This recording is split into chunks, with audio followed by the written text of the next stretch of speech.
Hello everyone, क्या आप लोगों को आवाज आ रही है मेरी? Hello everyone, am I Audible?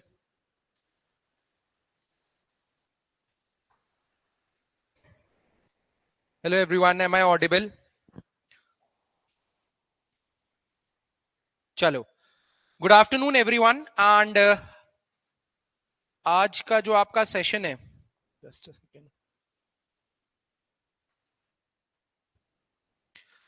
वो बेसिकली फंडामेंटल राइट्स पे होने वाला है। But before we start with fundamental rights, हम थोड़ा सा रिवीजन कर लेते हैं of whatever we have studied till now. ठीक है, चलो। So I hope that I am audible and visible to all of you. चलो, so the basic part is, तो फंडामेंटल राइट्स या फिर कॉन्स्टिट्यूशन, जो भी आज हम स्टार्ट करने जा रहे हैं, आज हमारी एक्चुअल पॉलिटी जो है वो स्टार्ट होगी। What do mean by polity, ये सब हमने समझा। What are the prerequisite to study polity, ये भी हमने समझ लिया कि क्या क्या चीजें जरूरी थी। And today we will be starting with the core concepts of polity. ठीक है, तो रिमोट देखा है?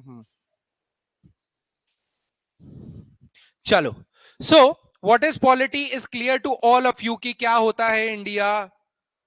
ठीक है, ये इंडिया होता है। अरे यार, ये इंडिया है। इस इंडिया के एडमिनिस्ट्रेशन को ही पॉलिटी बोलेंगे, इंडियन पॉलिटी। एडमिनिस्ट्रेशन करने के लिए नियम, कायदे और कानून चाहिए। ठीक है, अब एडमिनिस्ट्रेशन पूरी कंट्री का एक बार में नहीं कर सकते, तो हमने बेटर एडमिनिस्ट्रेशन के लिए इनको स्टेट्स में डिवाइड किया, स्टेट्स को डिस्ट्रिक्ट में डिवाइड किया। ठीक है, और डिस्ट्रिक्ट्स को अर्बन एरिया और रूरल एरिया में डिवाइड किया। तो पूरी कंट्री पे नियम, कायदे, कानून बनाए जाते हैं। हर स्टेट अपना लेजिस्लेशन, एग्जीक्यूटिव या जुडिशरी, यानी नियम, कायदे, कानून का इंग्लिश नाम है बस ये। हर स्टेट अपना लेजिस्लेशन, मतलब लेजिस्लेशन, एग्जीक्यूटिव और जुडिशरी मैनेज करती है। हर डिस्ट्रिक्ट अपना लेजिस्लेशन, एग्जीक्यूटिव और जुडिशरी मैनेज करती है। और रूरल एरियाज और अर्बन एरियाज भी लेजिस्लेशन, एग्जीक्यूटिव और जुडिशरी मैनेज करते हैं। तो इसका क्या मतलब है? बहुत छोटी सी यूनिट देखी जाए तो हर रूरल एरिया अपने आप को मैनेज कर रहा है, हर अर्बन एरिया अपने आप को मैनेज कर रहा है, डिस्ट्रिक्ट उस पूरे एरिया का ओवरऑल मैनेजमेंट देखते हैं। ठीक है, सारी डिस्ट्रिक्ट को मिला लो तो स्टेट गवर्नमेंट पूरी स्टेट का ओवरऑल मैनेजमेंट देखती है, क्योंकि हर डिस्ट्रिक्ट तो अपने आप को मैनेज कर ही रही है। और कंट्री पूरी कंट्री का ओवरऑल मैनेजमेंट देखती है। क्यों? क्योंकि छोटी छोटी यूनिट्स अपने आप में अपने आप को मैनेज कर ही रही हैं। So this is what polity is. अब ध्यान से समझना, ये ही पॉलिटी या ये जो स्ट्रक्चर है, ये ऐसा ही चलेगा, ये कहां लिखा है? अब देखो, with diversity there comes a lot of complications. जितने ज्यादा लोग उतनी ज्यादा opinions. So that is why आपने स्ट्रक्चर बना भी दिया, लेकिन अगर आपने उसकी छोटी छोटी चीजों को क्लियरली डिफाइन नहीं किया है, तो बाद में जाके उनसे दिक्कत हो सकती है उनपे, कि कौन क्या कैसा है। आपको ये चीजें जो इतना सिंपल वे में मैंने समझाया, ये पूरा देश चलाने के लिए यूज होती हैं। तो इतना सिंपल या इतना बर्ड्स आई व्यू पे तो नहीं होगा, इनके प्रॉपर डिटेल्ड सेट होते हैं। तो जब ये चीज बनाई जा रही थी, तो इसके लिए एक रूल्स लिखे गए, कुछ कुछ रूल्स लिखे गए। उन रूल्स को कहा जाता है, उस रूल बुक को कहा जाता है कॉन्स्टिट्यूशन। कॉन्स्टिट्यूशन, कॉन्स्टिट्यूशन क्या होता है? कॉन्स्टिट्यूशन, ये सारी चीजें आप समझ लो 1950, 26 ऑफ जनवरी 1950 के बाद से शुरू हुई। बट उसके पहले 1946 से लेके 1950 तक एनालाइज किया गया कि इंडिया में किसको क्या पावर देनी है। अब आपने यहां पे लेजिस्लेचर तो लिख दिया, आपको पता है स्टेट गवर्नमेंट अपने लॉ बनाती है, बट किस पे लॉ बनाती है, क्या कर सकती है, किस एक्सटेंट तक कर सकती है, every single thing needs to be defined very clearly. Otherwise क्या होता है ना, लड़ाई होती है। अगर आपने क्लियरली बातें नहीं करी तो लड़ाई होती है। तो constitution is nothing but a rule book, और रूल बुक भी मत बोलो, it is a very detailed rule book, कि इंडिया जैसे डाइवर्स कंट्री को अगर आपको मैनेज करना है, तो you have to have very detailed rule book, जिसमें सारी चीजें क्लियरली लिखी हैं। अगर नहीं लिखी हैं तो विद टाइम सुप्रीम कोर्ट और बाकी कोर्ट्स ने लिखवाई हैं कि ऐसा नहीं ऐसा होता है, इसको कॉन्स्टिट्यूशन में डालो। ठीक है, is it clear to all of you? Everyone online, सबको समझ में आ गई बातें? एवरीवन ऑनलाइन, यहां तक सबको समझ में आ गई? सो अब हमारी कंट्री जो भी है, जैसे भी काम करती है, आपको इसी चीजों के बारे में कॉन्स्टिट्यूशन में समझना है। कॉन्स्टिट्यूशन कुछ नहीं है, रूल बुक है। तो इंडियन पॉलिटी जब आप पढ़ोगे तो आपको सिर्फ इस रूल बुक को पढ़ना है, लेकिन रटना नहीं है। इस रूल बुक को समझना है कि क्यों कोई पर्टिकुलर रूल इंक्लूड किया गया। अगर ये रूल नहीं होता तो इंडिया क्या होता, अगर ये रूल नहीं होता तो दो ग्रुप्स, सेंट्रल गवर्नमेंट और स्टेट गवर्नमेंट के बीच में क्या लड़ाई हो रही होती। ऐसे हजार क्वेश्चन आपके मन में आने चाहिए। अगर ये रूल नहीं होता तो क्या। तो इसको बहुत क्लियरली जस्टिफाई किया गया है, बहुत क्लियरली डिजाइन किया गया है। तो इस कॉन्स्टिट्यूशन को 25 पार्ट्स में डिवाइड किया गया है, ठीक है। जैसे अब हमने समझा सेंट्रल गवर्नमेंट, तो सेंट्रल गवर्नमेंट के सारे रूल्स किसी एक पार्ट में आएंगे, स्टेट गवर्नमेंट के सारे रूल किसी एक पार्ट में आएंगे, लोकल गवर्नमेंट, ये लोकल गवर्नमेंट्स है ना, लोकल गवर्नमेंट के सारे रूल्स किसी एक पार्ट में आएंगे, ठीक है। अब इसके अलावा बहुत सारी चीजें चाहिए रहती हैं। अब और डिफाइन करना है आपने, ये एक एडमिनिस्ट्रेटिव पर्सपेक्टिव से देखा, लेकिन जो लोग यहां रह रहे हैं वो तो हम ड्रॉ नहीं कर सकते, कितने माइन्यूट लेवल पे चली जाएंगी चीजें, लेकिन उस इंसान के क्या हक होंगे, क्या उनकी ड्यूटीज होंगी, क्या स्टेट के प्रति उनकी ड्यूटीज होंगी, वो सारी चीजें क्लियरली मेंशन्ड होनी चाहिए, तभी तो देश चल पाएगा, वरना तो दिक्कतें होती रहेंगी। तो ऐसे करके 25 पार्ट्स में कॉन्स्टिट्यूशन को डिवाइड किया गया है, ठीक है। और इन 25 पार्ट्स में क्या लिखे हुए हैं, रूल्स। उन रूल्स को पॉलिटी के टर्म्स में क्या बोलते हैं, आर्टिकल्स, ठीक है। तो कॉन्स्टिट्यूशन को 25 पार्ट्स में बांटा गया है, उन पार्ट्स में कुछ आर्टिकल्स लिखे हुए हैं। इसके अलावा भी इसके अलावा भी इसके अलावा भी कॉन्स्टिट्यूशन में कुछ चीजें हैं। सबसे पहली चीज प्रीएम्बल है, which is nothing but a summary of constitution, which is nothing but a summary of constitution. तो अगर कॉन्स्टिट्यूशन को आप देखोगे, और ये इफेक्टिव क्वेश्चन है बहुत कि कॉन्स्टिट्यूशन में क्या क्या आता है, तो सबसे पहली चीज आती है प्रीएम्बल। फिर इसको 25 पार्ट्स में डिवाइड किया गया है, यानी हेडिंग्स, रूल की हेडिंग्स, और इनके अंदर 448 आर्टिकल्स हैं। इसके अंदर 448 आर्टिकल्स हैं। ये बात हो रही है कब की, ये बात हो रही है आज की। लेकिन इंडिपेंडेंट जब इंडिया हुआ था तब सिनेरियो कुछ अलग था, पार्ट्स भी इतने नहीं थे, आर्टिकल्स भी इतने नहीं थे, और स्केड्यूल्स भी इतने नहीं थे, ठीक है। अब पहले ये समझो, इनके अलावा तीन चीजें और दी गई हैं, ठीक है। दो चीजें और दी गई हैं, अपेंडाइसिस, ठीक है, अपेंडाइसिस मतलब एक्स्ट्राज, और स्केड्यूल्स। स्केड्यूल्स कुछ नहीं होता जो किसी आर्टिकल में नहीं आ सकता, लेकिन जरूरी है, लिखना जरूरी था, लेकिन किसी एक पर्टिकुलर कैटेगरी में वो लाइन नहीं कर रहा था। हो सकता है पैसों की बात हो सकता है कि कुछ नहीं, मतलब डिवीजन ऑफ पावर की बात हो, तो ये किसी पार्ट के अंदर नहीं आते, ये अलग लिखे रहते हैं। तो पहली चीज जो आपके एमपीपीएससी के प्रीलिम्स के लिए जरूरी है वो है कि कौन कितना कितना क्वांटिटी में होता है। लेकिन कॉन्स्टिट्यूशन क्या है, रूल बुक। कॉन्स्टिट्यूशन क्या है, रूल बुक। लेकिन रूल, जैसे मैं पर्टिकुलरली मानता हूं, rule is a function of time. जो लोग थोड़ा बहुत भी वो करते हैं, क्या हो गया, ठीक है, जो लोग थोड़ा बहुत भी रूल्स को फॉलो करते हैं ना, वो ये चीज समझेंगे कि जो रूल आज वैलिड है हो सकता है वो कल वैलिड ना हो, ठीक है। Rule is a absolute function of time. So that is why with time चीजें बदली, इंडिया ग्रो किया, नए रूल्स की जरूरत पड़ी, पुराने रूल्स को हटाने की बात की गई। तो उस प्रोसेस को, जब ये मेजर, जो सबसे बड़ी रूल बुक है इंडिया की, जो सबसे बड़ी रूल बुक है इंडिया की, इसमें से कुछ चीजें निकालना जरूरी था, कुछ चीजें डालना जरूरी था, उसको बोलते हैं अमेंडमेंट्स। तो अब देखो, 75 साल की हिस्ट्री में सिर्फ 104 बार, 104 टाइम्स चेंजेस किए गए हैं इस किताब में। तो डू यू थिंक कि इंडिया का कॉन्स्टिट्यूशन चेंज करना बहुत आसान है? आसान होता तो हर साल, मतलब आप समझ रहे हो कि कभी भी कुछ आया तो चेंज हो गया। जस्ट 104 टाइम्स चेंजेस आए हैं, विच इज वेरी, मतलब बोलते हैं ना, इतनी बड़ी इकोनॉमी, इतनी डाइवर्स कंट्री, और कितनी बार चेंजेस आए, जस्ट 104 टाइम्स आज तक। सो अमेंडमेंट क्या होते हैं ये भी चीजें पता है। अब अमेंडमेंट भी कॉन्स्टिट्यूशन के अंदर लिखे होते हैं, ये याद रखिएगा, ठीक है। तो टोटल कॉन्स्टिट्यूशन के अंदर ये सारी चीजें दी होती हैं। आपके मेंस का क्वेश्चन ये बन सकता है, what all things are included in constitution. आपको लिखना पड़ेगा, number 1 preamble, number 2 parts are divided into articles, number 3 schedules, appendices, और अमेंडमेंट्स जो भी हुए हैं वो भी कॉन्स्टिट्यूशन में दिए हुए हैं, ठीक है। Everything is clearly mentioned in constitution, और constitution is a very detailed book.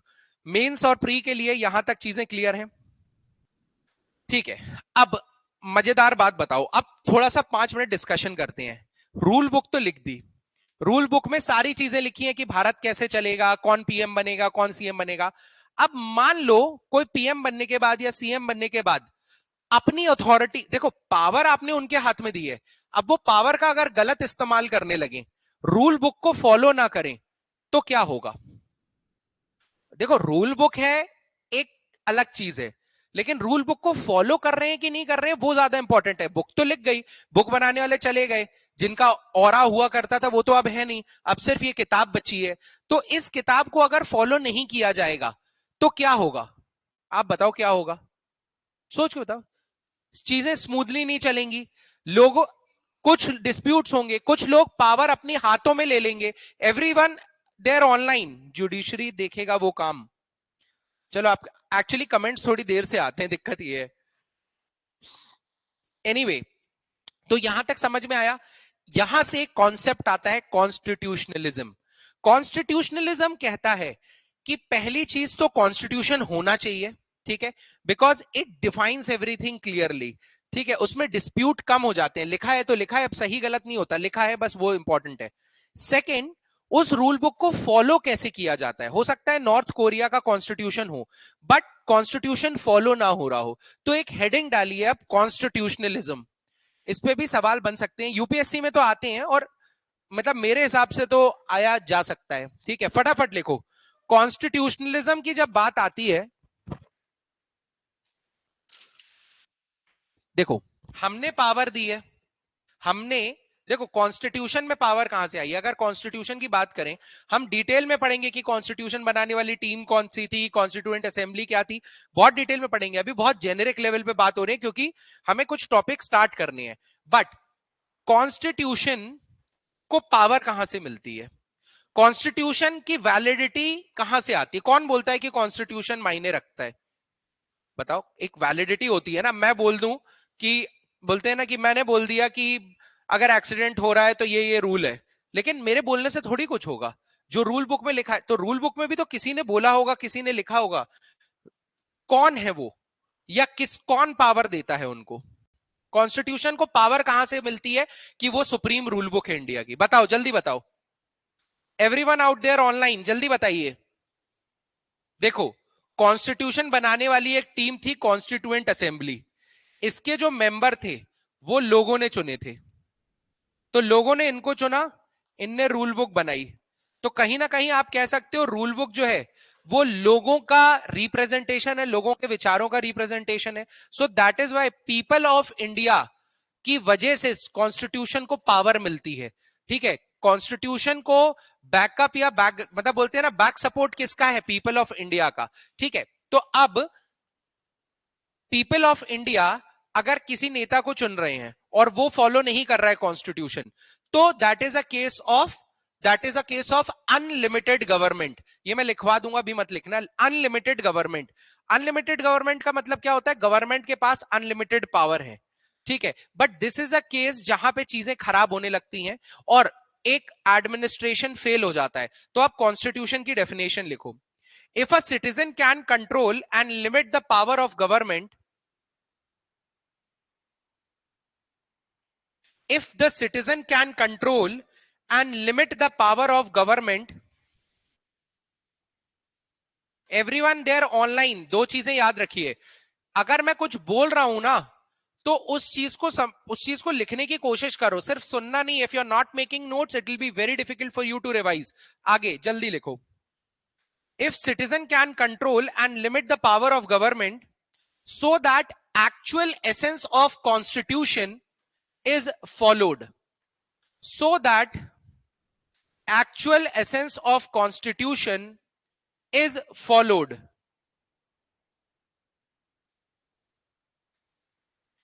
this concept is known as constitutionalism.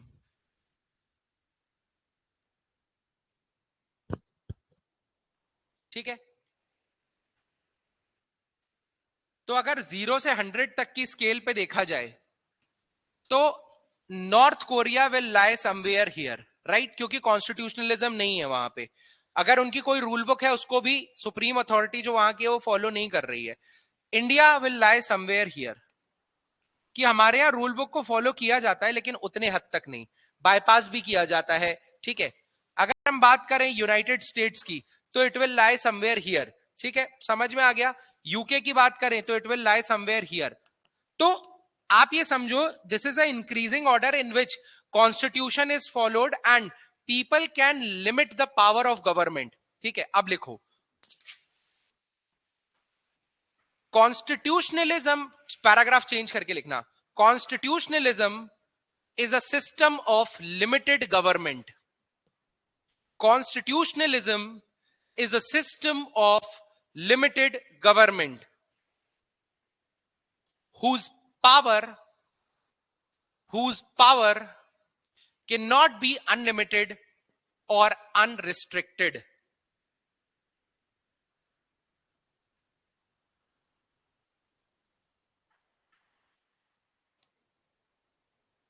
ठीक है, so power given to government should be limited. ये समझ में आ गया ना आप लोगों को?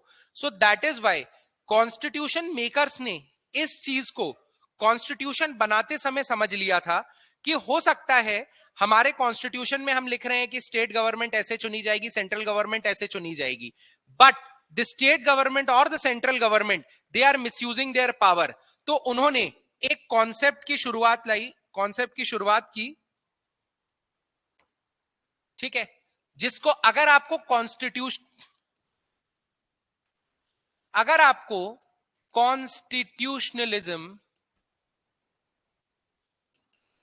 कॉन्स्टिट्यूशन होता है ये तो हमने समझ लिया, बट सिर्फ कॉन्स्टिट्यूशन लिख देना काम कर देगा क्या? नहीं, उसके लिए हमें कॉन्स्टिट्यूशनलिज्म की जरूरत है and it comes with division of power.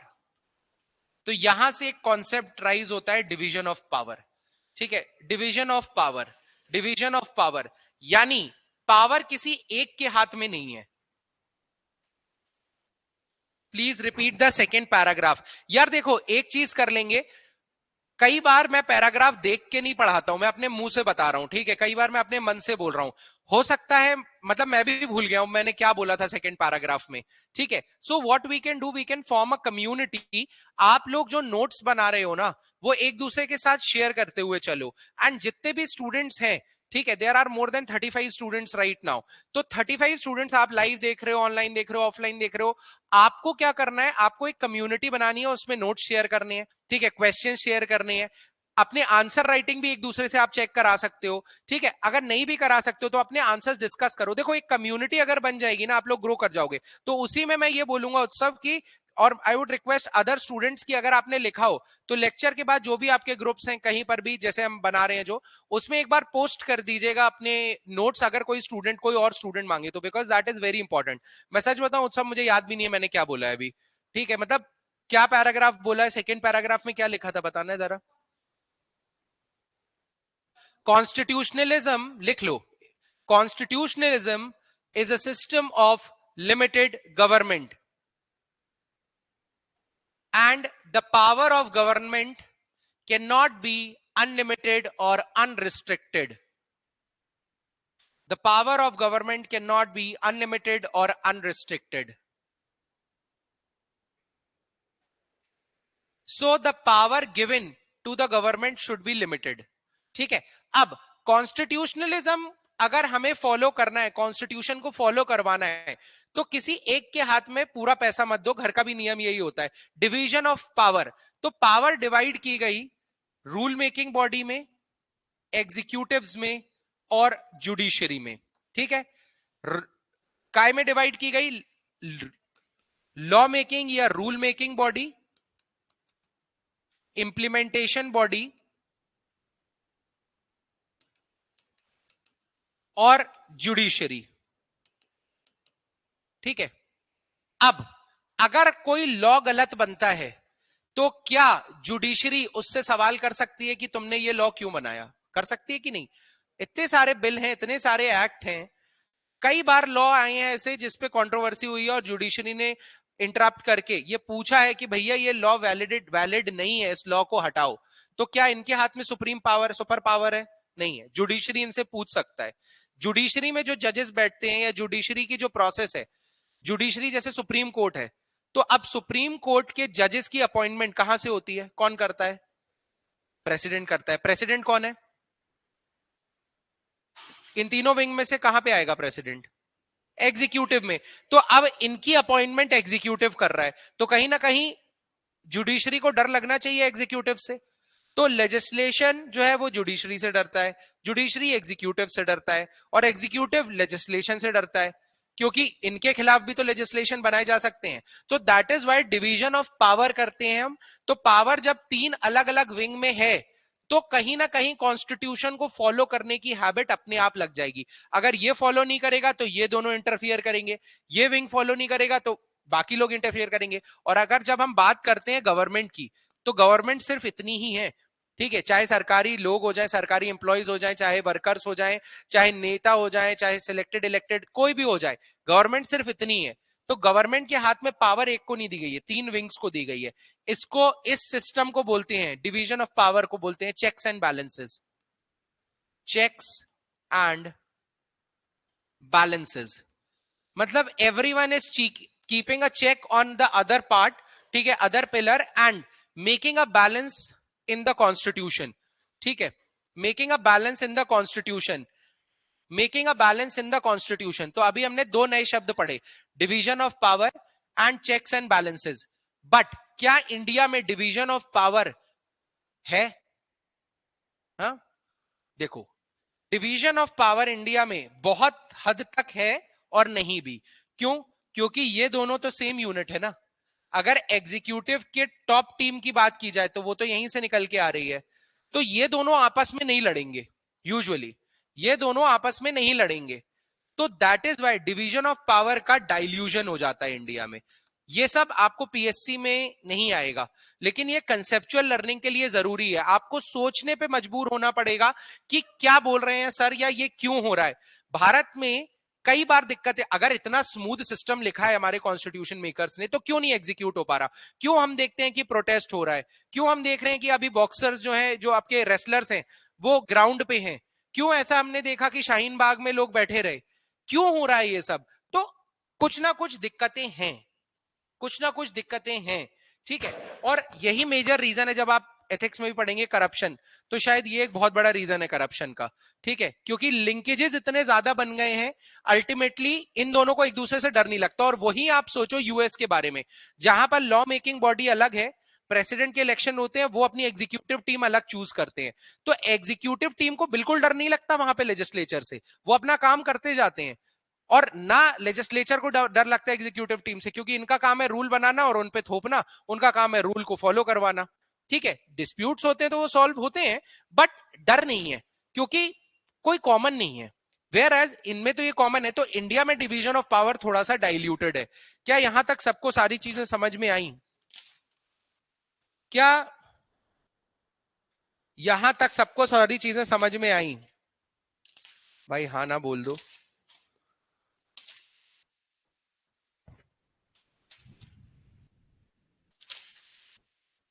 ठीक है,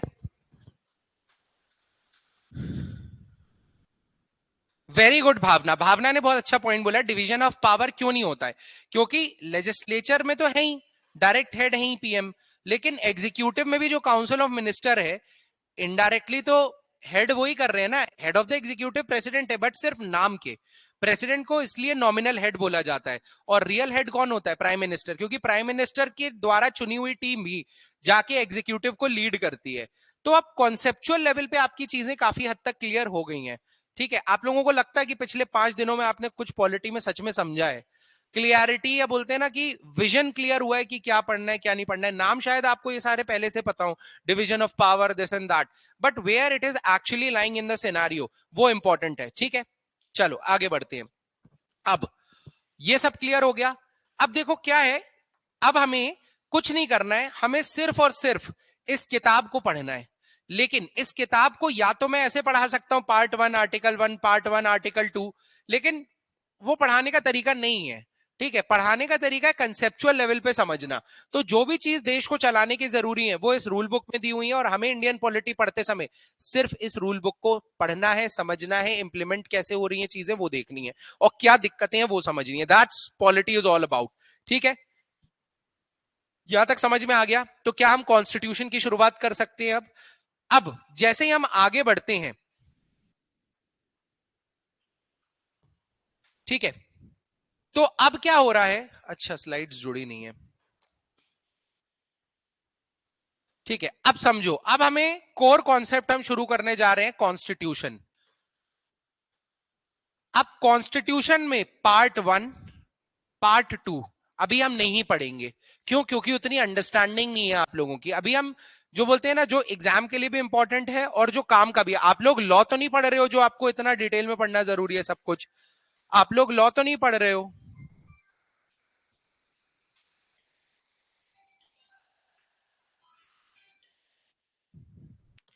आपको लॉ पढ़ना तो जरूरी नहीं है। ठीक है, आप लोग लॉ पढ़ रहे हो तो एक एक आर्टिकल, एक एक मतलब याद करो, सारे एक्ट्स याद करो। तो कॉन्स्टिट्यूशन को समझना जरूरी है। अब कॉन्स्टिट्यूशन को समझने के, कॉन्स्टिट्यूशन में हम सबसे पहले स्टार्ट करेंगे पार्ट 3 से। हम सबसे पहले स्टार्ट करेंगे पार्ट 3 से।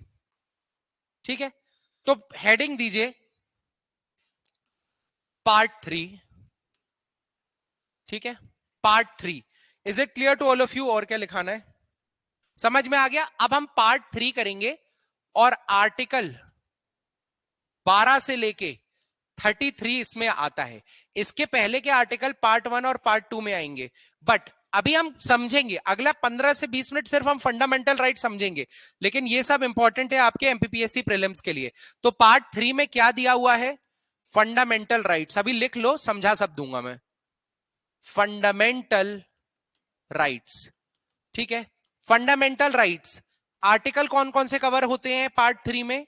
12 टू 33। तो हम हर आर्टिकल को समझेंगे, because this is one of the most important part of constitution and one of the most important part of your syllabus. तो फंडामेंटल राइट्स आपसे रिलेटेड है। आप जिस पोजीशन पे जाएंगे सिलेक्शन होने के बाद, आप लोगों से डायरेक्टली डील करेंगे, और उन्हीं लोगों के लिए आपको काम करना है, तो उनके राइट्स आपको पता होने चाहिए कि नहीं। So that is why wherever you are going, अगर यूपीएससी ले रहा है, एमपीपीएससी ले रहा है, राजस्थान पीएससी, कोई भी पीएससी ले रहा है, फंडामेंटल राइट्स हर में इंपॉर्टेंट है। क्यों? क्योंकि जिन लोगों से आप डील करने जा रहे हो, they are the actual recipients of this particular feature. ठीक है, अब समझो, फंडामेंटल राइट्स के अंदर राइट्स दिए हैं, तो क्या पूरे कॉन्स्टिट्यूशन में कहीं राइट और नहीं दिए होंगे? बताओ, कॉन्स्टिट्यूशन में राइट्स दिए हैं तो क्या सिर्फ पार्ट 3 के अंदर दिए हैं, या पूरे कॉन्स्टिट्यूशन में राइट्स दिए हैं? सोच के बताओ, सोच के बताओ भाई। देखो, समझो, इंडिया को चलाने के लिए, अब ध्यान से समझना, कंसेप्ट है यहां पे पूरा। एक रूल बुक की जरूरत है, उसको हमने क्या बोला? कॉन्स्टिट्यूशन। कॉन्स्टिट्यूशन के अलावा भी, ठीक है, कॉन्स्टिट्यूशन में, कॉन्स्टिट्यूशन ने एक पावर दी है पार्लियामेंट, पार्लियामेंट या अदर रूल मेकिंग बॉडी को, कि तुम भी अपने हिसाब से रूल बना सकती हो। तो ये जो रूल बनाते हैं वो कॉन्स्टिट्यूशन में नहीं आता है। ये दो टाइप के रूल बना सकती है। तो नॉर्मल जब बना रही है, चलो ऐसा समझो कि ये रूल बना रही है, अभी के लिए बस ये समझो कि ये जो रूल बनाती है ना, वो कॉन्स्टिट्यूशन में यूजुअली नहीं जाता, उसको एक्ट बोलते हैं।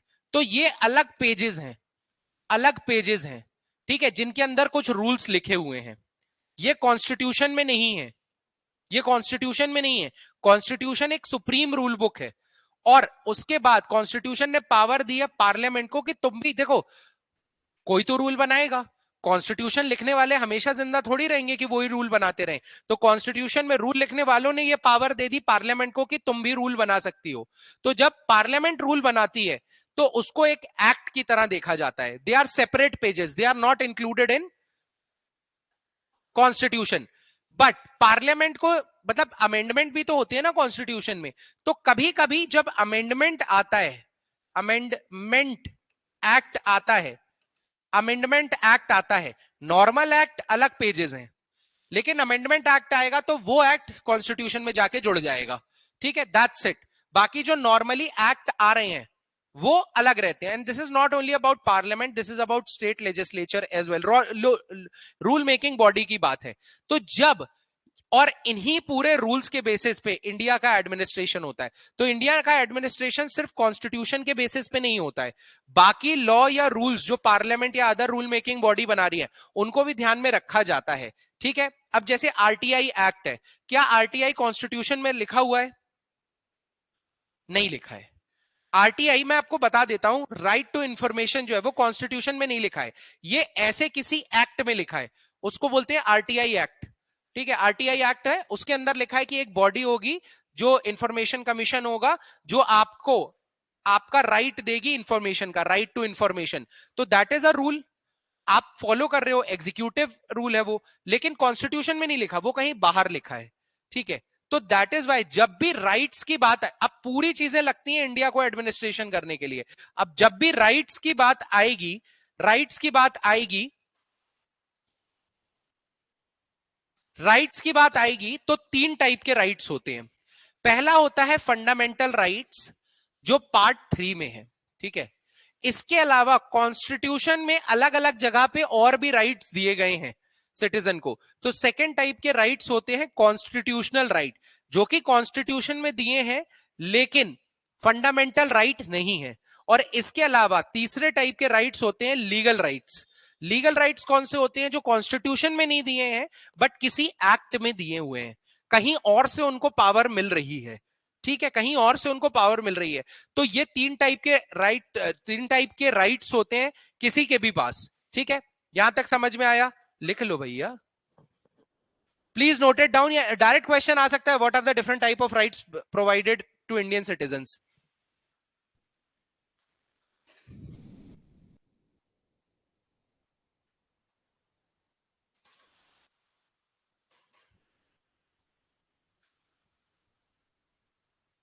40 मिनट हो जाते हैं, पता ही नहीं चलता है।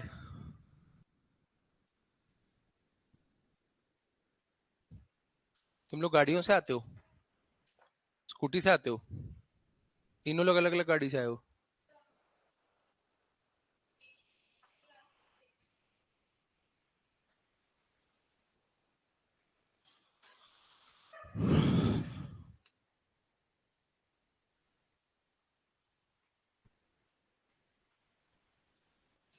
ठीक है, तो लिख लिए राइट्स। तो अब किसी भी कंट्री के एडमिनिस्ट्रेशन को चलाने में आप कोई भी रूल बना रहे हो तो आपको इस चीज का ध्यान रखना है कि सिटीजंस के राइट हैम्पर ना हो। ये कॉन्स्टिट्यूशन मेकर को उस समय लगा कि नहीं भाई, इस पार्ट को इंक्लूड करना जरूरी है, वरना लॉ मेकिंग बॉडी तो कोई भी रूल बना देंगी। सो दैट इज वाई तीन तरीके से राइट्स मिलते हैं किसी भी सिटीजन को। या तो वो फंडामेंटल राइट हो सकता है, या तो वो कॉन्स्टिट्यूशनल राइट हो सकता है, या तो वो लीगल राइट हो सकता है, ठीक है। अब बात करते हैं, हम सिर्फ फंडामेंटल राइट्स की बात करेंगे, ठीक है। अभी हम सिर्फ फंडामेंटल राइट्स की बात करेंगे। तो फंडामेंटल राइट्स को फंडामेंटल क्यों कहा जाता है? ये सिंपल और बहुत बेसिक और बहुत बढ़िया क्वेश्चन है। Why fundamental rights are called fundamental? देखो, फंडामेंटल राइट्स आपको वो हक देते हैं जिससे आप बाकी राइट्स को एंजॉय कर पाओ, अपनी जिंदगी जी पाओ। अगर आपके पास फंडामेंटल राइट नहीं है तो आप कॉन्स्टिट्यूशनल राइट या फिर लीगल राइट उनको उनका मजा नहीं ले पाओगे। Fundamental right are fundamental in the growth of a person. अगर आपने उससे फंडामेंटल राइट ले लिए ना किसी से, तो उसके जीने पे तक बात आ सकती है, ठीक है, उसकी ग्रोथ, उसके डेवलपमेंट में बात आ सकती है। ऐसा नहीं है कि उसका कुछ नुकसान, फाइनेंशियल नुकसान होगा, नहीं, वो सब बात की बात है।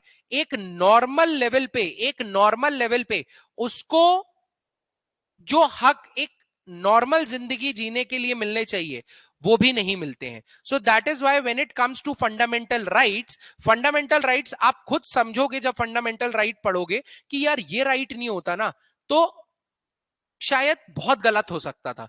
तो आप मन में आपको खुद लगेगा कि ये राइट सच में बहुत जरूरी है। जिस भी राइट के बारे में आपको लगे कि भाई ये नहीं होगा ना राइट, तो खेल खत्म है, दैट राइट। अच्छा, राइट टू इंफॉर्मेशन नहीं होगा तो क्या मर जाओगे?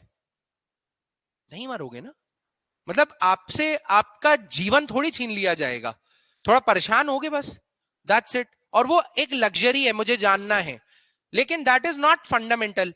बट अगर मैं आपसे बोलूं कि कोई भी आके आपको थप्पड़ मार सकता है, कोई भी आके आपको गोली मार सकता है, कोई भी आके आपको जेल में बंद कर सकता है, so that right should not be given. उसको रिस्ट्रिक्ट करने के लिए कुछ होना चाहिए, है ना?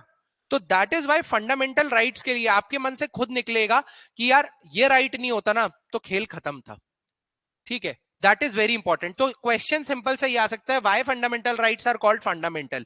तो they are help to access other rights. अगर आपको जैसे मैं बोल रहा हूं, फंडामेंटल राइट है आपका एक कि बच्चों को पढ़ाना है, ठीक है, 0 to 6 years के बच्चों को जैसे पढ़ना चाहिए, ये एक फंडामेंटल राइट है मान लो। अब राइट टू इंफॉर्मेशन अगर आपको एक्सेस करना है तो आपको पढ़ाई लिखाई तो आनी चाहिए ना, तभी तो आप वो राइट ले पाओगे। अब मैं बोल रहा हूं कि जैसे मैंने बोला कि एक कोई कोई दलित है, ठीक है, उसको किसी कुएं से पानी निकालने की इजाजत नहीं है, तो don't you think this is a violation of something which is hampering the life of that person? समझ रहे हो आप? इकोनॉमिक लेवल पे छोड़ो, बोलते हैं ना बौद्धिक स्तर पे या बोलते हैं ना मानसिक स्तर पे आप उसको पीड़ा पहुंचा सकते हो, जो कि कहीं ना कहीं उसके डाउनफॉल के लिए रिस्पॉन्सिबल हो सकती है। सो दैट इज वाई इस टाइप का डिस्क्रिमिनेशन नहीं होना चाहिए। अगर ये कहीं लिखा है तो is it a fundamental right और not? It is a fundamental right.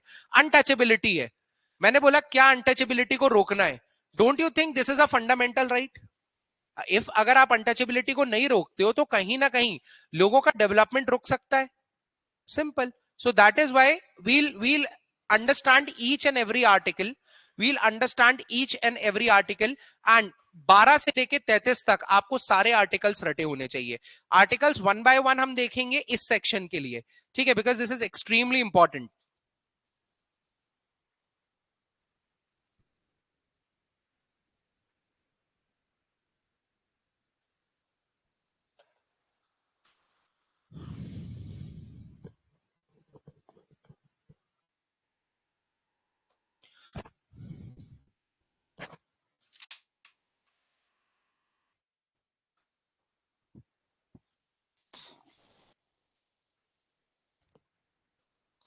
अभी हमें बहुत सारी चीजें देखनी है इसमें फंडामेंटल राइट में। तो क्या फंडामेंटल राइट्स हर समय सबको मिलते हैं?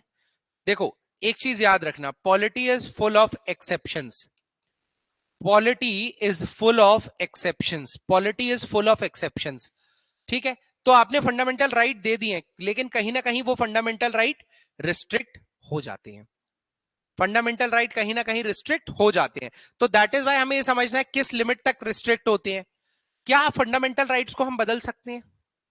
अगर सरकार के हाथ में लॉ मेकिंग पावर है, ऐड और डिलीट कर सकती है वो चीजों को कॉन्स्टिट्यूशन में से, और कोई फंडामेंटल राइट अगर किसी सरकार के काम करने पे इंपैक्ट डाल रहा है तो क्यों ना उसको हटा दिया जाए। हटाया भी है, एक पता चलेगा आपको धीरे धीरे। लेकिन क्या हटा सकती है पार्लियामेंट? इसको एडिट कर सकती है? उस चीज के बारे में डिस्कस करनी है। कौन कौन से बड़े केसेस हैं जहां पे एडिट किया और फिर कोई बीच में आया उसने बोला कि नहीं आप इस राइट को नहीं हटा सकते, फिर सुप्रीम कोर्ट ने स्टैंड लिया कि आप हटा सकते हो कि नहीं हटा सकते हो। तो ये पूरी थ्योरी हमें समझनी पड़ेगी कि फंडामेंटल राइट चेंज हो सकते हैं कि नहीं हो सकते हैं, ठीक है? उसके अलावा एक्सेप्शन हमने समझ लिए।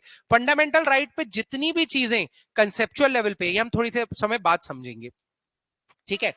मेन अभी हमें क्या समझना है, कौन कौन से होते हैं articles.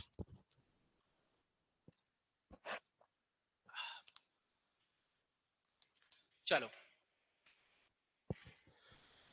Probably the fundamental best नहीं होते, मोस्ट इंपॉर्टेंट होते हैं उत्सव।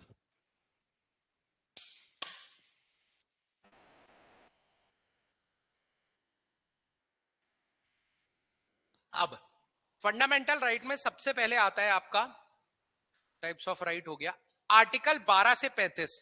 तो टोटल आर्टिकल 12 से 35 में right to equality, right to freedom, right against exploitation, right to freedom of religion, right to culture and education, right to property और right to constitutional remedies आता था।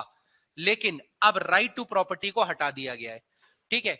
उसको कॉन्स्टिट्यूशन के 300A आर्टिकल में रखा गया है। तो अब right to property is a right, but it is not a, it is a constitutional right, ठीक है? इसको निकाल के 300 आर्टिकल 300A में रखा गया, जो कि लेटर पार्ट में आता है, जो कि लेटर पार्ट में आता है। Is it clear to all of you? So that is why ये फंडामेंटल राइट नहीं है, ये राइट अभी भी है, but this is not a fundamental right, this became a constitutional right. तो ये पूरा लिख लो आर्टिकल 12 से 35 तक,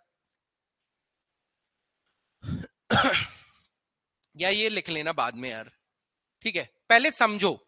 तो फंडामेंटल राइट इंसान के जीने के लिए और डेवलपमेंट के लिए जरूरी है। तो इसकी बात आज से नहीं हुई है, इसकी जो नींव थी वो 1895 में रखी गई थी, ठीक है। तो पहली बार फंडामेंटल राइट्स होने, देखो जब ब्रिटिशर्स रूल करते थे तब कोई फंडामेंटल राइट थोड़ी था, कोई कॉन्स्टिट्यूशन थोड़ी हुआ करता था, उनकी मर्जी है रूल करना, वो अपने हिसाब से रूल करते थे। सो अब जब लोगों के अंदर जागरूकता आई कि नहीं यार, हमें खुद का कॉन्स्टिट्यूशन मांगता है, हमें खुद को रूल करना है, हमें भी इंडिपेंडेंट होना है, तो इन 1895 पहली बार स्वराज बिल में, यानी कॉन्स्टिट्यूशन ऑफ इंडिया बिल 1895, जिसको स्वराज बिल बोला गया, पहली बार इसमें बात हुई फंडामेंटल राइट्स को लेके, ठीक है। यार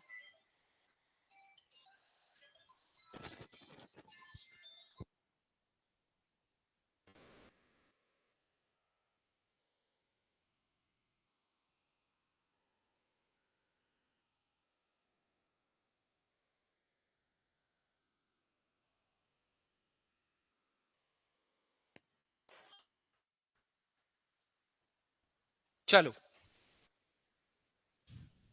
हाँ, तो अब पहली बार डिमांड कब आई थी? डिमांड मतलब डिस्कशन में डिमांड थी, ठीक है। फर्स्ट टाइम प्रपोज कब किया गया था कि फंडामेंटल राइट्स होने चाहिए? ये याद रखना, ये बहुत बड़ा क्वेश्चन है, और ये आ जाएगा ना, 99% स्टूडेंट्स नहीं बता पाएंगे कि कहां आया था फंडामेंटल राइट, पहली बार कब बोला गया था ब्रिटिशर्स से कि हमें फंडामेंटल राइट चाहिए। तो जब आप हिस्ट्री पढ़ोगे तो उसमें पढ़ोगे 1928 में मोतीलाल नेहरू ने एक रिपोर्ट दी थी, जिसमें अपनी डिमांड्स लिख के हमने ब्रिटिशर्स को दिया था, ठीक है। अब उस रिपोर्ट में, क्योंकि 1927 में साइमन कमीशन आया था, उसके प्रति बहुत ज्यादा वायलेंस देखा गया था, सो दैट इज वाई उसको शांत करने के लिए ब्रिटिशर्स ने बोला था, मतलब इंग्लिश ने बोला था कि आप बताइए आपको क्या चाहिए और ये सब शांत करवाइए। तो मोतीलाल नेहरू ने बाकी लोगों के साथ मिलकर एक रिपोर्ट बनाई थी। उस रिपोर्ट में पहली बार कहा गया था कि इंडियन सिटीजन्स के लिए फंडामेंटल राइट्स होना चाहिए। तो पहली बार प्रपोज कब की गई ये चीज? 1928 में की गई। इसके बाद इंडियन नेशनल कांग्रेस ने, एक्सेप्ट नहीं हुई थी ये, इंडियन नेशनल कांग्रेस ने 1931 में एक रेजोल्यूशन पास किया था to protect fundamental right of Indian citizens. ऐसा नहीं है आप कभी भी किसी को लाठी मार दो, ठीक है, उस समय ये बहुत चलता था, किसी को भी लाठी मार दी, किसी को भी सजा सुना दी। So that is why Indian Indian क्योंकि इस समय चल रहा था क्या, सिविल डिसोबीडियंस मूवमेंट, ठीक है। जब आप इस ड्यूरेशन को देखोगे तो सिविल डिसोबीडियंस मूवमेंट जो था वो बिल्कुल बोलते हैं ना गर्मा गर्मी पे चल रहा था। तो उस समय बहुत सारे फंडामेंटल राइट्स थे जो इंडियन सिटीजन्स के लिए गए थे, ठीक है। सो दैट इज वाई 1931 में इंडियन नेशनल कांग्रेस ने एक बिल पास किया था, रेजोल्यूशन पास किया था to protect the fundamental right. And finally जो हमारी ड्राफ्टिंग कमेटी थी, ड्राफ्टिंग कमेटी क्या थी, आप जो कॉन्स्टिट्यूशन या रूल बुक लिखी गई है, ठीक है, उस रूल बुक को लिखने की जिम्मेदारी ड्राफ्टिंग कमेटी की थी। ड्राफ्टिंग कमेटी के हेड थे बाबा साहब अम्बेडकर, ठीक है, बी आर अम्बेडकर, ठीक है। तो अब ड्राफ्टिंग कमेटी ने फाइनली इसको कॉन्स्टिट्यूशन में इंक्लूड कर लिया था जब कॉन्स्टिट्यूशन बनाया जा रहा था। तो कॉन्स्टिट्यूशन के बनते समय ही इसको इंक्लूड कर लिया गया था, ये इतनी जरूरी चीज थी।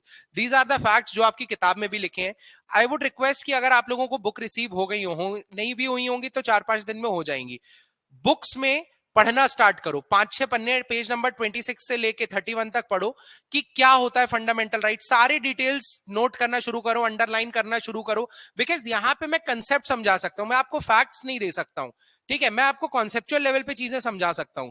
तो अब आर्टिकल 12 बोलता है, यार देखो फंडामेंटल राइट कौन देता है और किसको देता है, ये बताओ। फंडामेंटल राइट कौन देगा और किसको देगा? All the people out there online, जल्दी बताओ, फंडामेंटल राइट कौन देगा और किसको देगा? जल्दी बताइए मोहतरमा, बताइए आप, कौन देगा? कॉन्स्टिट्यूशन थोड़ी देगा, कॉन्स्टिट्यूशन में लिखा है गवर्नमेंट। देखो गवर्नमेंट लॉ बना रही है ना, तो लॉ मेकिंग बॉडी लॉ बनाते समय लोगों के फंडामेंटल राइट्स का ख्याल रखेगी। हम कह सकते हैं गवर्नमेंट जो है वो ख्याल रखेगी। अब गवर्नमेंट तो हमने प्यार से बोल दिया, गवर्नमेंट नहीं बोला जाता है, एक पूरे सिस्टम ऑफ गवर्नमेंट को बोला जाता है स्टेट। ठीक है, तो इसीलिए आर्टिकल 12 क्लियरली बताता है कि कौन देगा ये राइट। तो स्टेट देगी ये राइट। स्टेट में कौन कौन कौन आ जाता है, चाहे सेंट्रल गवर्नमेंट हो या स्टेट गवर्नमेंट हो, वो लॉ बनाते समय इन चीजों का ध्यान रखेगी कि फंडामेंटल राइट किसी भी इंसान का वायोलेट ना हो।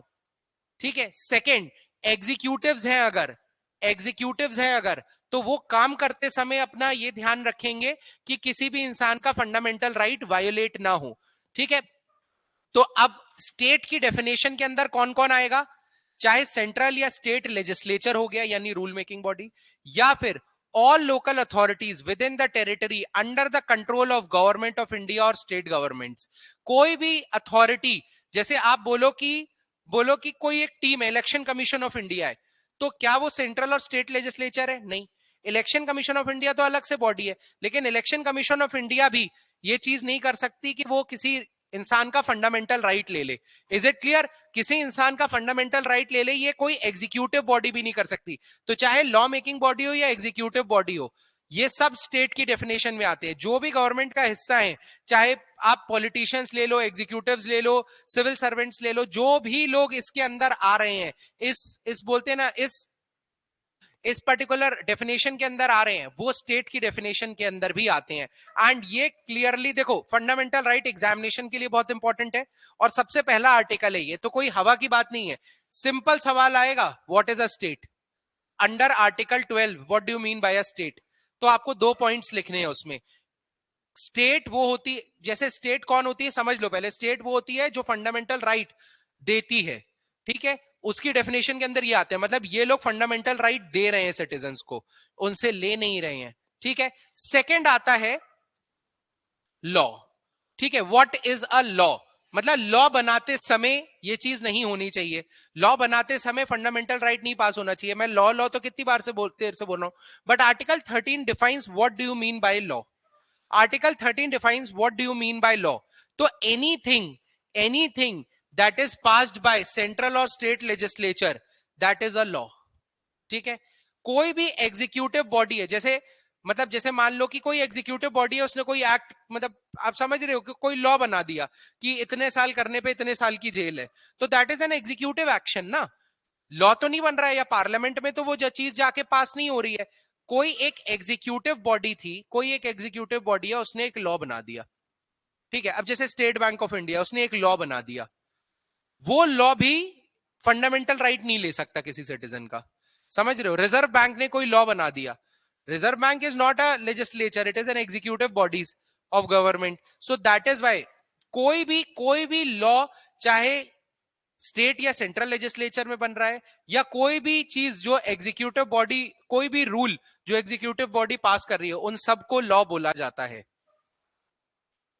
उन सबको लॉ बोला जाता है। तो आर्टिकल 12 बताता है स्टेट के बारे में, आर्टिकल 13 बताता है लॉ के बारे में, what is law and what is state. तो आर्टिकल 12 और 13 क्या डेफिनेशन देते हैं, क्लियर हो गया?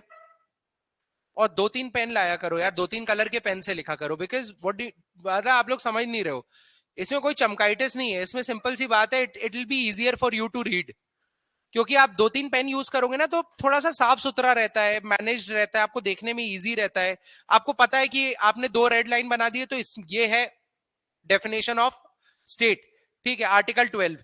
तो आप जब रिवाइज करोगे ना, आपको पिक्टोरियल मेमोरी बहुत इजी हो जाएगी आपकी। ठीक है, तो आई hope that it is everything is clear till this part. Sir rule and law में कोई डिफरेंस है? देखो, the rule that is made by the government is called law. Rule तो मैं भी बना रहा हूं, रूल तो आप भी बनाते हो अपने लिए, बट क्या उनको लॉ बोल सकते हैं? नहीं। तो difference between rule and law is just this thing, law is nothing but N authorised rule, that's it what you can say. ठीक है, अब आर्टिकल 12 हो गया, आर्टिकल 13 हो गया। अब एक्चुअली हम फंडामेंटल राइट्स में घुसेंगे, लेकिन मेरे हिसाब से 51 मिनट हो चुका है, और सर अभी आ ही जाएंगे, और कहो आ ही गए हूं। अमन सर आए तो नहीं है अभी, ठीक है, बट एनीवे हम ये चीज डिस्कस कर सकते हैं। तो जो आर्टिकल 14 है ना, ये हम कल से ही स्टार्ट करेंगे। आर्टिकल 14 हम कल से ही स्टार्ट करेंगे, जो कि एक्चुअल फंडामेंटल राइट का स्टार्ट होगा। बट हाँ, अगर आप पार्ट 3 की देखो, फंडामेंटल राइट जो है वो आर्टिकल 14 से चालू होगा, बट पार्ट 3 जो है, पार्ट 3 के अंदर 12 और 13 आर्टिकल भी आता है, तो ये चीजें याद रखना। आर्टिकल 12 एंड आर्टिकल 13, पार्ट 3 जो है ना आपका, वो आर्टिकल 12 और 12 से शुरू हो गया है, लेकिन फंडामेंटल राइट्स जो है वो 14 से 32 तक है। ठीक है, ये चीज समझ में आई? तो अब यहां तक आपको सारी चीजें क्लियर है, फंडामेंटल राइट्स क्या होता है क्या नहीं होता है। ठीक है, अब समझो। अच्छा, एक फंडामेंटल राइट बताना मुझे, ठीक है, डिस्कशन है मेरा। फंडामेंटल राइट है कि किसी भी इंसान को डिस्क्रिमिनेट आप नहीं करोगे पब्लिक अपॉर्चुनिटीज के लिए, मतलब स्टेट गवर्नमेंट में अपॉर्चुनिटीज निकली हैं तो आप किसी को डिस्क्रिमिनेट नहीं कर सकते, सबके लिए होनी चाहिए वो, है ना, ऑन सर्टेन ग्राउंड्स। लेकिन फिर भी कोटा मिलता है लोगों को, ठीक है। Other backward classes and ST SC को कोटा मिलता है, ईडब्ल्यूएस का कोटा रहता है। Do you think it is a violation of fundamental right? Everyone out there online, आप भी बताइए कि क्या ये वायलेशन है फंडामेंटल राइट का? जैसे मैंने बोला कि साइंटिफिक और टेक्निकल पोजीशन है, अब साइंटिफिक और टेक्निकल पोजीशन के लिए आपने क्वालिफिकेशन को एक क्राइटेरिया डाल दिया, जो कि आप डालोगे ही, ये हम सब मानते हैं। बट ये तो फंडामेंटल राइट का वॉल्यूशन है ना, क्योंकि अपॉर्चुनिटी तो सबके लिए बराबर होनी चाहिए, बट आपने अपॉर्चुनिटी बराबर नहीं रखी, आपने बायसनेस दिखाई कि किसी एक अगर आपने ये पढ़ा है तो आप करोगे ये नौकरी। फॉर एग्जाम्पल कि आप किसी स्टेट गवर्नमेंट, चलो मान लो कि आप लबासना जाता, या आप अपनी स्टेट एडमिनिस्ट्रेशन की अकेडमी नरोना अकेडमी जाते हैं, वहां पर एक मॉस्क है, तो मॉस्क में जो इंसान हायर होगा उसको मैनेज करने के लिए, जाहिर सी बात है वो एक मुस्लिम होगा। तो हमने ये क्राइटेरिया बना दिया कि एक मुस्लिम ही बन सकता है, बट है तो वो गवर्नमेंट पोजीशन। तो don't you think it is a violation of fundamental right? हाँ या ना? अगर हाँ, तो फंडामेंटल राइट का मतलब ही क्या हुआ अगर इतना इतना वायलेशन हो रहा है तो? मेरा सिंपल सा सवाल है, स्टेट गवर्नमेंट की एक पोजीशन निकली है, रिलीजियस एक इंस्टीट्यूट है, उसको मैनेज करना है, बट वो रिलीजियस इंस्टीट्यूट मुस्लिम कम्युनिटी को बिलोंग करता है, ठीक है। अब उस चीज को मैनेज करने के लिए जो हायरिंग होगी वो भी उसी एरिया में होगी, समझ रहे हो ना? तो ये क्लियरली फंडामेंटल राइट का वायलेशन, क्योंकि फंडामेंटल राइट में ये लिखा हुआ है there should be equal opportunity and there should be no discrimination in the public opportunities on the basis of religion. लेकिन आपने रिलीजन के बेसिस पे डिफरेंशिएट किया, आपने कास्ट के बेसिस पे डिफरेंशिएट किया वाइल गिविंग रिजर्वेशन, ठीक है। आप समझ रहे हो, इतनी सारी चीजें होनी है। Are they violation of fundamental rights? yes or no? Practically speaking they are violations, but they are not seen as violations, they are seen as exceptions, ठीक है। क्योंकि फंडामेंटल राइट आपको दिए जा रहे हैं, लेकिन जिनको दिए जा रहे हैं वो सब इक्वल लेवल पे नहीं है। अगर कोई लेवल, बोलते हैं ना लेवल, या बोलते हैं ना कि अपॉर्चुनिटी, या बोलते हैं ना कि कोई भी चीज का स्तर किसी का ऊपर है किसी का नीचे है, तो आपको वो सपोर्ट ब्लॉक देना पड़ता है ताकि सब सेम लेवल पे आ जाएं, और वो सपोर्ट ब्लॉक ही एक्सेप्शंस है। I hope you are getting my point. तो आपको पब्लिक अपॉर्चुनिटी है, अब जैसे दो कैटेगरीज हैं, फॉर एग्जाम्पल मान लीजिए कि एक जनरल कैटेगरी है, कोई एससी कैटेगरी है। अब देखिए, प्रॉब्लम्स आप जब सोसाइटी पढ़ेंगे ना तब आपको ये प्रॉब्लम्स के बारे में पता चलेगा कि आज भी, चलिए भोपाल में नहीं बट बहुत सारे पार्ट्स हैं इंडिया के जहां पर ट्राइब्स को एंड दलित्स को बहुत सारे डिस्क्रिमिनेशन फेस करने पड़ते हैं। अब आप भी प्रिपेयर कर रहे हो, एक दूसरी कम्युनिटी का बच्चा भी प्रिपेयर कर रहा है, आपको मेंटल सेटिस्फैक्शन है, फाइनेंशियल बैकअप है, नहीं भी है तो एक जनरल सेंस में मैं बात कर रहा हूं, एक आपको एटलीस्ट मेंटल पीस है, तो आप पढ़ने में मन लगा सकते हो। लेकिन दूसरे बच्चे के पास वो मेंटल पीस ही नहीं है। अगर वो मेंटल पीस नहीं है, हमने दोनों को बराबर फंडामेंटल राइट दिए, तो are they really fundamental? No. आपको इस सेकंड कैटेगरी को एक सपोर्ट देना पड़ेगा ताकि सब लोग सेम लेवल पे आ पाए, और तब फिर सबके खाते में आप बराबर राइट स्कोर करोगे। Is it clear? So that is why fundamental rights are full of exceptions. इन एक्सेप्शंस को पढ़ना जरूरी है आपके लिए, इससे गारंटीड सवाल प्रीलिम्स और मेंस में आता है। बट इसमें सबसे इंपॉर्टेंट चीज क्या है ना, मैं चाहूंगा आप ये प्रीलिम्स और मेंस के पर्सपेक्टिव से ना पढ़ो, एक जेनरिक सिटीजन के पर्सपेक्टिव से पढ़ो, because you will learn a lot. And जब आप सिटीजन या एक जेनरिक पर्सपेक्टिव से पढ़ते हो ना, तो आप मरे नहीं जाते हो कि मैं आंसर आएगा तो ये लिख दूंगा वो लिख दूंगी, नहीं। जब आंसर आता है ना, यू एक्चुअली थिंक कि ये लिखना चाहिए, ये ज्यादा इंपैक्ट डालेगा। So that is why polity जो है ना, वो आपकी डेली लाइफ है, ठीक है, आपकी रोजमर्रा जिंदगी है, आपके देश का, आपके एरिया के एडमिनिस्ट्रेशन के बारे में है, आप इसी एडमिनिस्ट्रेशन का पार्ट बनने वाले हैं। तो try to think polity and study polity rationally, ठीक है, रैडिकली। आप जेनरिक सेंस में रट्टा मारना है, मेंस में नंबर लाने, इस पर्सपेक्टिव से पढ़ोगे तो पहली बात तो पढ़ नहीं पाओगे, ठीक है, बीच में ही धराशाही हो जाओगे।